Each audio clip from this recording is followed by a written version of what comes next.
दोस्तों एक बार फिर से मैं आपके लिए AIIMS NORCET 8 application form 2025 form fill up apply process की अपडेट लेके आ चुके हैं। ऑनलाइन आवेदन प्रक्रिया चल रही है।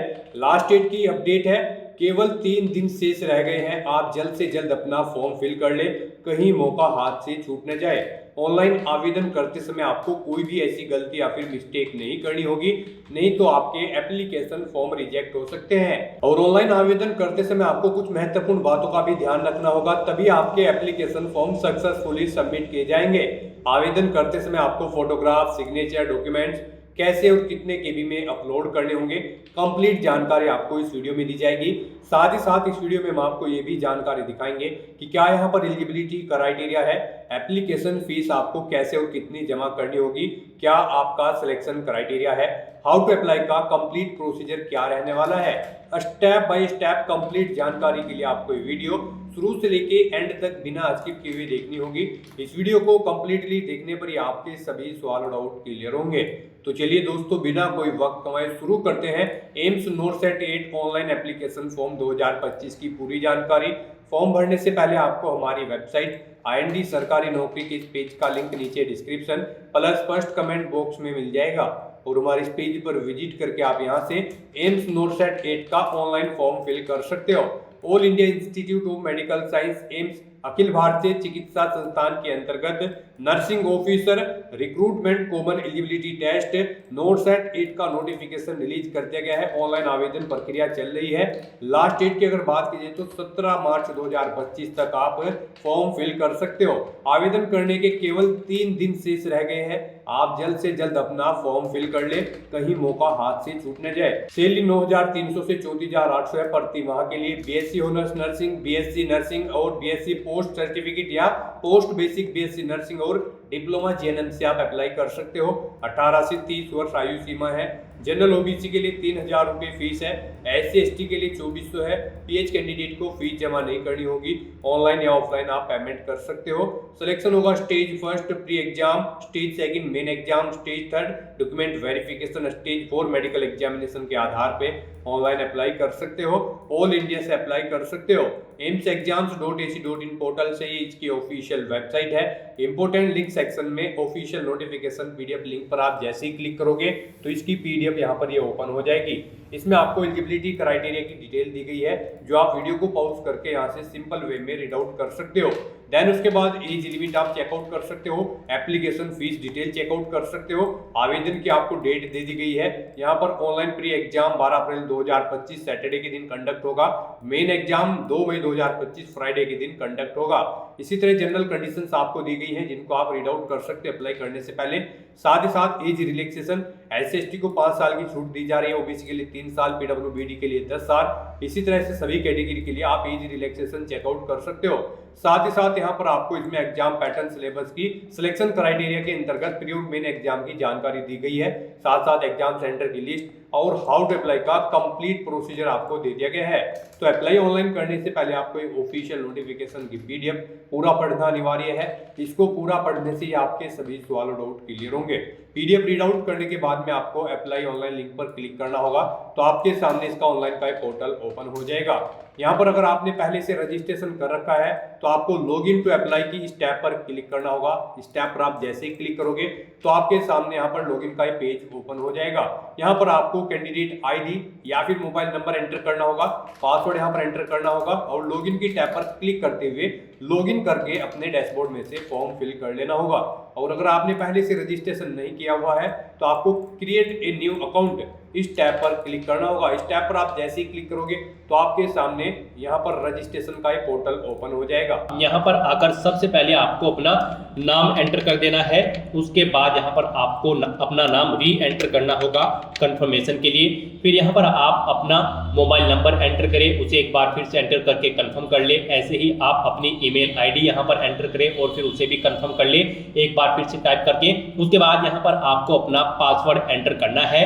यहाँ पर गाइस आपको पासवर्ड के लिए गाइडलाइन दी गई है। आपका पासवर्ड यहाँ पर 8 से 10 कैरेक्टर के बीच में होना चाहिए और ये यहाँ पर अल्फा न्यूमेरिक फॉर्मेट में होना चाहिए। मीन्स आपके पासवर्ड में यहाँ पर एक अपर केस कैरेक्टर, एक लोअर केस कैरेक्टर, एक इंटीजर नंबर और एक स्पेशल कैरेक्टर जैसे कि @ या फिर डॉलर होना चाहिए। तो इस फॉर्मेट में यहाँ पर आपको अपना पासवर्ड क्रिएट करना है। वही पासवर्ड आपको कंफर्म पासवर्ड फील्ड में एंटर करना है और इसे कंफर्म कर लेना है। उसके बाद यहाँ पर आपको अपना आधार नंबर एंटर करना है और फिर आपको वेरीफाई आधार ऑप्शन पर क्लिक करके अपना आधार यहाँ पर वेरीफाई कर लेना है। आपके रजिस्टर्ड मोबाइल नंबर पर एक OTP आएगा जिससे आपका आधार कार्ड अटैच है। वो OTP आपको यहाँ पर एंटर करके अपना आधार वेरीफाई कर लेना है और फिर आपको यहाँ पर इस चेकबॉक्स को ओके करने के बाद आपको यहाँ पर क्रिएट अकाउंट इस ऑप्शन पर क्लिक कर देना है। क्रिएट अकाउंट ऑप्शन पर क्लिक करने के बाद आपको यहाँ पर एम्स के इस पोर्टल पर रिडायरेक्ट कर दिया जाएगा। अब यहाँ पर आने के बाद आपको नर्सिंग ऑफिसर रिक्रूटमेंट नोरसेट इस टैब पर क्लिक कर देना है। उसके बाद यहाँ पर आपको nursing officer recruitment common eligibility test NORCET 8 के सामने व्यू डिटेल्स इस ऑप्शन पर क्लिक करना है और फिर आपको लॉगिन टू अप्लाई इस ऑप्शन पर क्लिक कर देना है। उसके बाद यहाँ पर आपको अपनी ID या फिर मोबाइल नंबर एंटर करना है, अपना पासवर्ड एंटर करना है और लॉगिन की स्टेप पर क्लिक करके आपको अपने डैशबोर्ड में लॉगिन कर लेना है। आपके डैशबोर्ड में आपके सामने कुछ इस तरह से इंटरफेस ओपन होगा। अब यहाँ पर आकर आपको ऐड न्यू एप्लीकेशन इस टैब पर क्लिक कर देना है। उसके बाद आपके सामने कुछ इस तरह से इंटरफेस ओपन होगा। यहाँ पर अब आपके सामने nursing officer recruitment common eligibility test NORCET 8 का ये पोर्टल ओपन हो चुका है। एप्लीकेशन फॉर्म ओपन हो चुका है। इसमें अब आपको अपनी डिटेल्स प्रोवाइड करनी है। यहाँ पर आपको पहले अपनी बेसिक डिटेल्स प्रोवाइड करनी है। उसके बाद यहाँ पर आपको अपनी क्वालिफिकेशन देनी है, फिर अपने एक्सपीरियंस की डिटेल देनी है, फिर आपको अपना पेमेंट करना है, सिटी चॉइस करनी है और फिर आपको अपने डॉक्यूमेंट्स यहाँ पर अपलोड करने हैं और अपनी प्रोफाइल को कंप्लीट करते हुए आपको अपना फॉर्म अप्लाई कर लेना है। तो यहाँ पर अब आपको सबसे पहले अपने फादर का नाम एंटर करना है। उसके बाद यहाँ पर आपको अपनी मदर का नाम एंटर करना है। फिर यहाँ पर आपको अपना जेंडर सेलेक्ट करना है। उसके बाद यहाँ पर आपसे पूछा गया है कि क्या आप PWBD कैंडिडेट हैं। अगर है तो आप यस ऑप्शन पर क्लिक करें और फिर यहाँ पर इस चेकबॉक्स को ओके करें, कंफर्म बटन पर क्लिक करें। फिर यहाँ पर अगर आप PWD कैंडिडेट हैं, आप एग्जाम के टाइम पर यहाँ पर क्या फैसिलिटी चाहते हैं, यहाँ पर आप ऑप्शन सेलेक्ट करें और बताएं कि आपकी PWBD की परसेंटेज कितनी है। PWBD की कैटेगरी आप यहाँ पर सिलेक्ट कर लें और अगर आप PWBD कैंडिडेट नहीं है तो यहाँ पर आपको नो ऑप्शन सेलेक्ट करना है। फिर आगे के ऑप्शन आपके लिए यहाँ पर डिसेबल्ड कर दिए जाएंगे। उसके बाद यहाँ पर आपको अपनी कैटेगरी सिलेक्ट करनी है। आप किस कैटेगरी से बिलोंग करते हैं, अपनी नेशनलिटी आपको सिलेक्ट करनी है, अपना स्टेट डोमिसाइल यहाँ पर आपको सिलेक्ट करना है। मीन्स आपको अपना स्टेट सिलेक्ट करना है। ID प्रूफ आप क्या शो करेंगे, यहाँ पर आप ऑप्शन सिलेक्ट करें। Voter ID, PAN card, driving licence, Aadhaar card या फिर पासपोर्ट। आप अपने अकॉर्डिंग यहाँ पर ऑप्शन सिलेक्ट करें। फिर अपनी ID का नंबर यहाँ पर एंटर करें। उसके बाद यहाँ पर आपसे पूछा गया कि क्या आप एक सर्विसमैन या फिर कमीशन ऑफिसर हैं। अगर हैं तो यस करें और फिर यहाँ पर उसकी डिटेल दें, जैसे कि सर्विस पीरियड आप अपना दें, सर्विस आपने कब से स्टार्ट की थी वो डेट यहाँ पर आप सिलेक्ट कर लें, कब एंड हुई है वो डेट आप सिलेक्ट कर लें। अगर नहीं है आप यहाँ पर एक सर्विसमैन या फिर कमीशन ऑफिसर तो आपको नो ऑप्शन सिलेक्ट करना होगा। आगे के ऑप्शन आपके लिए डिसेबल्ड कर दिए जाएंगे। उसके बाद आपसे पूछा गया कि क्या आप रेगुलर गवर्नमेंट सर्वेंट है। अगर है तो यस करें और फिर उसकी डिटेल दें, जैसे कि ऑर्गेनाइजेशन का टाइप सेलेक्ट करें, जॉब का स्टेटस बताएं, कब आप प्रेजेंट में पोजीशन पर हैं या नहीं, और अगर डेट ऑफ अपॉइंटमेंट यहाँ पर आपको सिलेक्ट करनी है, कब आप अपॉइंट हुए थे। और अगर आप रेगुलर गवर्नमेंट सर्वेंट नहीं है तो आपको नो ऑप्शन सिलेक्ट करना है। उसके बाद आपसे पूछा गया है कि क्या आप कॉन्ट्रेक्चुअल एम्प्लॉय हैं एम्स के। अगर हैं तो यस करें और फिर डिटेल दें उसकी, जैसे कि type of institute, contractual date of appointment. और अगर नहीं है तो आपको नो ऑप्शन सिलेक्ट करना है। फिर आपको अपना मैरिटल स्टेटस देना है, आप मैरिड हो या फिर अनमैरिड। उसके बाद आपको अपनी डेट ऑफ बर्थ यहाँ पर सिलेक्ट करनी है। कोई आपका अल्टरनेट मोबाइल नंबर है तो वो एंटर कर दें। फिर यहाँ पर आप अपना परमानेंट एड्रेस एंटर करें। इसमें आप पहले कंट्री सिलेक्ट करें, फिर अपना स्टेट यहाँ पर आप सिलेक्ट कर लें। उसके बाद आप अपनी सिटी यहाँ पर सिलेक्ट करें, अपना पिन कोड यहाँ पर आप एंटर करें और अपना एड्रेस फिर यहाँ पर आप दे दें। उसके बाद यहाँ पर आपको अपना पोस्टल एड्रेस देना है और अगर आपका पोस्टल एड्रेस आपके परमानेंट एड्रेस के अकॉर्डिंग सेम है तो आप यहाँ पर इस चेकबॉक्स को ओके कर दें। ऑटोमेटिकली आपका पोस्टल एड्रेस आपके परमानेंट एड्रेस के अकॉर्डिंग फिल हो जाएगा। इस तरह से अपनी बेसिक डिटेल्स प्रोवाइड कराने के बाद अब आपको यहाँ पर सेव एंड नेक्स्ट ऑप्शन पर क्लिक क्लिक कर देना है। नेक्स्ट यहाँ पर आपको अपनी एजुकेशनल क्वालिफिकेशन की डिटेल प्रोवाइड करानी है। गाइस यहाँ पर आप अपना क्वालिफाइंग एग्जाम यहाँ पर सिलेक्ट करें। आपने बीएससी ऑनर्स नर्सिंग या फिर बीएससी नर्सिंग की है, या फिर बीएससी पोस्ट सर्टिफिकेट आपके पास है, या फिर डिप्लोमा है आपके पास जीएनएम का। यहाँ पर हम आपको बता दें ऑफिशियल नोटिफिकेशन में से आप चेकआउट कर सकते हो। नॉरसेट 8 एग्जाम में पार्टिसिपेट करने के लिए आपके पास बीएससी ऑनर्स नर्सिंग की डिग्री होनी चाहिए, या फिर बीएससी नर्सिंग की डिग्री होनी चाहिए किसी इंडियन नर्सिंग काउंसिल या फिर स्टेट नर्सिंग काउंसिल से, या फिर आपके पास BSc post certificate post basic BSc nursing की डिग्री होनी चाहिए, और यहाँ पर ये इंडियन नर्सिंग काउंसिल या फिर स्टेट नर्सिंग काउंसिल से रिकॉग्नाइज होनी चाहिए, या फिर यूनिवर्सिटी से रिकॉग्नाइज होनी चाहिए, या फिर यहाँ पर आपका रजिस्टर्ड होना चाहिए nurse and midwife with state Indian nursing council से, या फिर आपके पास यहाँ पर डिप्लोमा होना चाहिए जीएनएम का किसी इंडियन नर्सिंग काउंसिल या फिर state nursing council recognise institute या फिर बोर्ड या फिर काउंसिल से। यहाँ पर ये रिक्वायर्ड एलिजिबिलिटी क्राइटेरिया है नॉरसेट 8 एग्जाम में पार्टिसिपेट करने के लिए। तो यहाँ पर आपको अपने अकॉर्डिंग जो भी आपके पास डिग्री या फिर डिप्लोमा है वो यहाँ पर आपको सिलेक्ट करना है। उसके बाद यहाँ पर आपको देना है इंस्टीट्यूट का नाम जिससे आपने ये डिग्री या फिर डिप्लोमा किया है। फिर आपको यूनिवर्सिटी का नाम देना है अगर यूनिवर्सिटी से आपने अपना ये डिग्री कंप्लीट की है। डेट ऑफ पासिंग यहाँ पर आपको सिलेक्ट करनी है, कब आपने पास आउट की है वो डेट आप सिलेक्ट करें। फिर यहाँ पर आपको अपनी रजिस्ट्रेशन की डिटेल प्रोवाइड करानी है। यहाँ पर आपसे पूछा गया है आपकी डिग्री या फिर डिप्लोमा किससे रजिस्टर्ड है, नर्स एंड मिडवाइफ से। रजिस्ट्रेशन नंबर आप यहाँ पर अपना एंटर करें। रजिस्ट्रेशन नंबर मिडवाइफ है, अगर मिडवाइफ से क्या है तो मिडवाइफ का नंबर यहाँ पर आप एंटर करें। State name of nursing council यहाँ पर आप सिलेक्ट करें। उसके बाद यहाँ पर आपको इश्यूइंग डेट ऑफ रजिस्ट्रेशन किस डेट को इशू हुआ है वो डेट आप यहाँ पर सिलेक्ट कर लें। इस तरह से अपनी डिटेल्स फिल करने के बाद फिर आपको सेव एंड नेक्स्ट ऑप्शन पर क्लिक कर देना है। नेक्स्ट यहाँ पर आपको अपने एक्सपीरियंस की डिटेल प्रोवाइड करानी है। अगर आपको यहाँ पर एक्सपीरियंस है तो फिर आप यहाँ पर यस करें। गाइस यहाँ पर अगर आपके पास जीएनएम का डिप्लोमा है तो आपको यहाँ पर 2 साल का कम से कम एक्सपीरियंस रिक्वायर्ड है 50 बेड के हॉस्पिटल में। तो यहाँ पर अगर आपने डिप्लोमा किया है तो आपको एक्सपीरियंस देना होगा, और अगर आपके पास डिग्री है तो फिर आपको एक्सपीरियंस की जरूरत नहीं है। फिर यहाँ पर आपको नो ऑप्शन सेलेक्ट करना है और उसके बाद आपको सेव एंड नेक्स्ट ऑप्शन पर क्लिक कर देना है।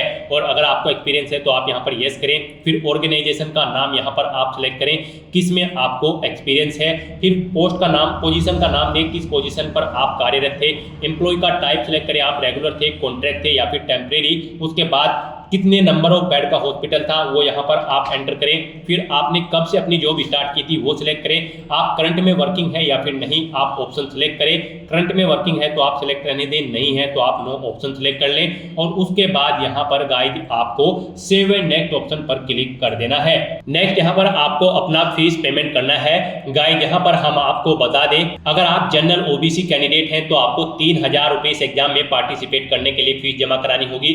SC ST कैंडिडेट हो तो 2400 रुपया आपको फीस जमा करानी होगी, और अगर आप PH कैंडिडेट हो तो फिर आपको कोई फीस जमा नहीं करानी है। बिल्कुल फ्री ऑफ कॉस्ट आप यहाँ पर अप्लाई कर सकते हो। जिन कैंडिडेट को फीस जमा करानी है वे अपनी फीस यहाँ पर debit card, credit card, net banking, UPI के माध्यम से जमा करा सकते हैं। हम यहाँ पर आपको PH कैटेगरी से फॉर्म अप्लाई करके दिखा रहे हैं तो यहाँ पर हमें एप्लीकेशन फीस में छूट मिल गई है।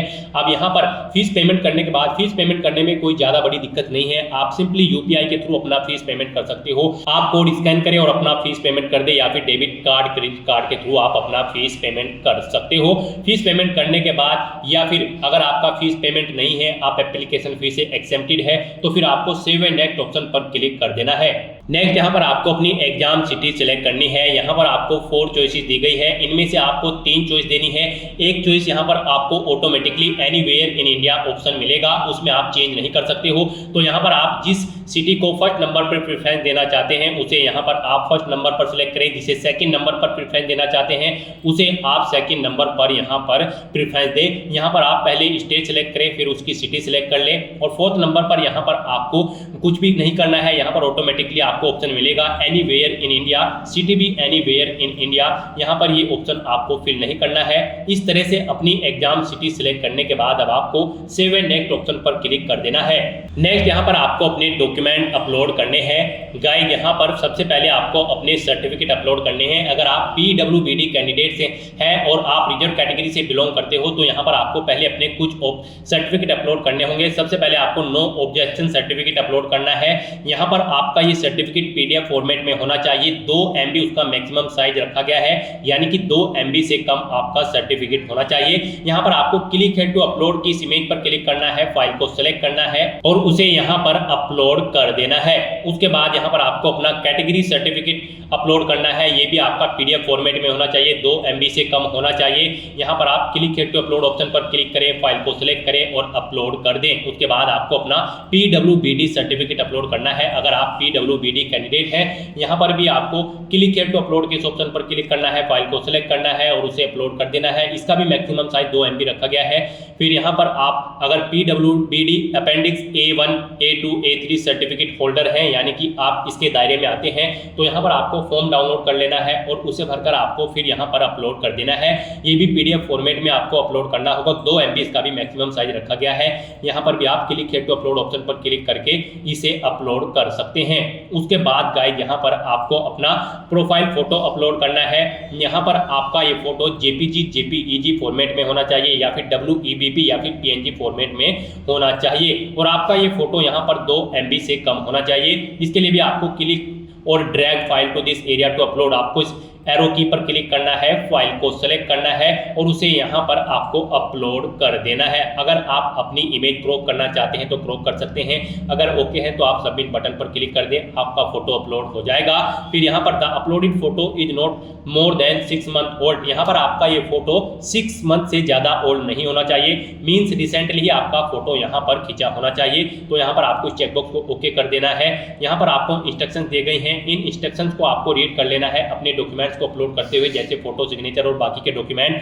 गाइस हम यहां पर आपको बता दें, अगर आप दी गई गाइडलाइंस के अकॉर्डिंग अपने डॉक्यूमेंट अपलोड नहीं करेंगे तो आपका एप्लीकेशन फॉर्म यहां पर रिजेक्ट हो सकता है।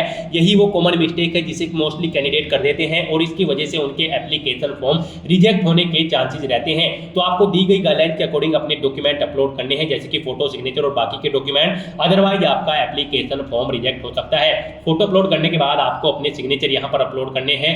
यहां पर भी आपको गाइडलाइन दी गई है, आपके सिग्नेचर JPG, JPEG, WEBP या फिर PNG फॉर्मेट में होने चाहिए। मैक्सिमम साइज उनका 2 MB है। यहाँ पर आपको इस एरो पर क्लिक करना है, अपने सिग्नेचर को सिलेक्ट करना है। अगर क्रॉप करना चाहते हैं तो क्रॉप कर ले, नहीं तो सबमिट बटन पर क्लिक करके उन्हें यहाँ पर अपलोड कर दें। और ये भी आपके 6 मंथ से ज़्यादा पुराने नहीं होने चाहिए। आप इस चेकबॉक्स को ओके कर दें। यहाँ पर गाइडलाइन आप रीड आउट कर सकते हो और अपने इनके अकॉर्डिंग आपको अपने सिग्नेचर भी अपलोड कर देने हैं। उसके बाद यहाँ पर आपको लेफ्ट थंब इंप्रेशन अपना अपलोड करना है। इसका साइज भी 2 MB रखा गया है। ये भी JPG, JPEG या फिर WEBP या फिर PNG फॉर्मेट में होना चाहिए।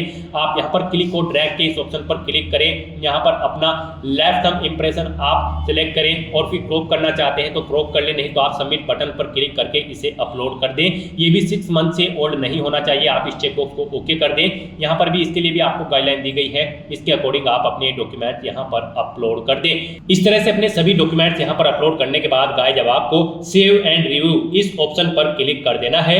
नेक्स्ट आपको आपके एप्लीकेशन फॉर्म का पूरा प्रीव्यू यहाँ पर शो कर दिया जाएगा। यहाँ पर आपको सभी डिटेल्स केयरफुली चेकआउट करनी है। पेज को नीचे स्क्रॉल डाउन करना है। कहीं पर कोई मिस्टेक है तो आप एडिट एप्लीकेशन ऑप्शन पर क्लिक करके एडिट कर सकते हो और यहाँ पर आप प्रिंट के बटन पर क्लिक करके अपने एप्लीकेशन फॉर्म का एक हार्ड कॉपी प्रिंट आउट भी ले सकते हो। और गाइस नहीं तो यहाँ पर अब आपको फाइनली सबमिट बटन पर क्लिक कर देना है। फिर आपके सामने यहाँ पर मैसेज शो हो जाएगा, आपका एप्लीकेशन फॉर्म सक्सेसफुली सबमिट हो चुका है। अब यहाँ पर आप गो टू डैशबोर्ड इस ऑप्शन पर क्लिक करें। फिर आपको यहाँ पर आपके डैशबोर्ड में रिडायरेक्ट कर दिया जाएगा। यहाँ पर आपको एप्लीकेशन का स्टेटस सबमिटेड शो कर दिया जाएगा। तो दोस्तों ऐसे आप एम्स नॉरसेट 8 एलिजिबिलिटी टेस्ट के लिए अपना फॉर्म अप्लाई कर सकते हो बिना कोई मिस्टेक किए हुए। आज की इस वीडियो में बस इतना ही। आई होप ये वीडियो आपको पसंद आई होगी। अगर पसंद आई हो तो इसे लाइक और शेयर करें। चैनल पर नए हो तो इसे सब्सक्राइब कर लें। Thanks for watching.